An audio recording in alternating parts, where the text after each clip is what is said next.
నెల్లూరు రూరల్లో ఈసారి ఎవరు గెలవడానికి ఛాన్స్ ఉంది? వైసీపీ తరపున ఆదాల ప్రభాకర్ రెడ్డి గారు పోటీ చేస్తున్నారు. తెలుగుదేశం తరపున కోటమిరెడ్డి శ్రీధర్ రెడ్డి చేస్తున్నారు. సో ఇద్దరిలో ఎవరికి గెలుపు అవకాశాలు ఉన్నాయో చూద్దాం. ఆదాల ప్రభాకర్ రెడ్డి గారికి అడ్వాంటేజెస్ ఏంటంటే ఆయన ప్రస్తుతం ఎంపీగా పనిచేసి ఉండడం, అలాగే నియోజకవర్గంలో విస్తృత పరిచయాలు ఉండడం ఆయన కలిసి వచ్చే అంశం. అలాగే వైసీపీ అమలు చేసిన సంక్షేమ పథకాలు ఎక్కువ మందికి రీచ్ అయి ఉండడం కూడా బాగా కలిసి వస్తున్న అంశంగా చూడొచ్చు. వీటన్నిటికంటే కూడా మల్రెడ్డి శ్రీనివాసరెడ్డి ఈయన వైపు రావడం ఈయనకి బాగా కలిసి వస్తున్న అంశంగా చూడొచ్చు.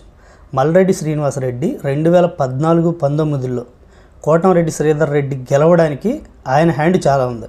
సో అలాంటి వ్యక్తి ఇంచుమించుగా కోటమిరెడ్డికి రైట్ హ్యాండ్ స్థాయి వ్యక్తి ఇటువైపు రావడం ఆదాలకు బాగా కలిసి వస్తున్న అంశంగా చూడొచ్చు.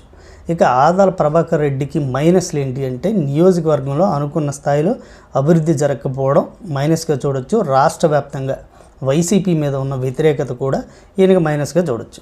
ఇక కోటమిరెడ్డి శ్రీధర్ రెడ్డి గారి సంగతి చెప్తే ఆయన 2014-2019లో కూడా వైసీపీ తరపునే ఇక్కడ ఎమ్మెల్యేగా గెలిచారు. సో జగన్కి బాగా నమ్మకస్తుడిగా పేరున్న ఈయన ఫోన్ ట్యాప్ చేశారు అనే ఒక కారణంతో వైసీపీని విడిచి టీడీపీలో జాయిన్ అయ్యారు.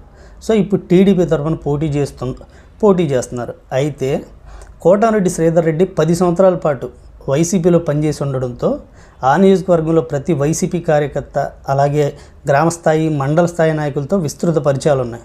సో ఇక్కడ టీడీపీ క్యాడర్ బాగా సపోర్ట్ చేస్తుంది ఆయన గెలుపు కోసం. అలాగే అంతకుముందు పనిచేసిన పార్టీలో పరిచయాలు ఎక్కువగా ఉండటం వల్ల ఖచ్చితంగా నాకే ఓట్లు వేస్తారు, నేనే గెలుస్తాననే నమ్మకంతో ఈయనకున్నాడు. ఇది ఈయన కాన్ఫిడెన్స్కి కారణం. ఇక ఈయనకున్న మైనస్ సంగతి చూస్తే మల్రెడ్డి శ్రీనివాసరెడ్డి అటు వెళ్ళడమే మైనస్గా చూడొచ్చు. ఎందుకంటే ఆయన గెలిచిన 2 సార్లు కూడా ఆయన గెలుపులో మేజర్ పార్ట్ మల్రెడ్డి శ్రీనివాసరెడ్డి గారికి వెళ్ళిపోతుంది. సో దానివల్ల ఈయనకి ఇక్కడ నెగిటివ్ ఇంపాక్ట్ పడే అవకాశం ఉంది. ఎందుకంటే మల్రెడ్డికి అన్ని మండలాల్లో పరిచయాలు ఉన్నాయి. అలాంటి వ్యక్తి ఆదాల వైపు ఉండటం ఆదాలకి బాగా కలిసి వస్తుంది, కోటమిరెడ్డికి నెగిటివ్ అవుతుంది.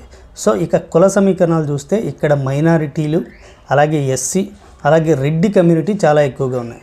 సో సంక్షేమ పథకాలు ఎక్కువ తీసుకున్న వాళ్ళల్లో మైనారిటీలు, ఎస్సీలు, బీసీ కమ్యూనిటీలు ఉంటాయి. సో వాళ్ళు ఖచ్చితంగా వైసీపీకి ఓటు వేస్తారు అనే నమ్మకం అయితే ఇక్కడ వ్యక్తమవుతుంది. ఏది ఏమైనా వైసీపీనే గెలిపించాలి అని వైసీపీలో ఉన్న కార్యకర్తలు, నాయకులు అయితే గట్టిగా పనిచేస్తున్నారు. సో ఈ నియోజకవర్గం తీసుకుంటే కోటమిరెడ్డి శ్రీధర్ రెడ్డి గారు టఫ్ ఫైట్ ఇచ్చినా సరే ఖచ్చితంగా ఈ నియోజకవర్గంలో వైసీపీ గెలవడానికి అవకాశాలు అయితే కనపడుతున్నాయి.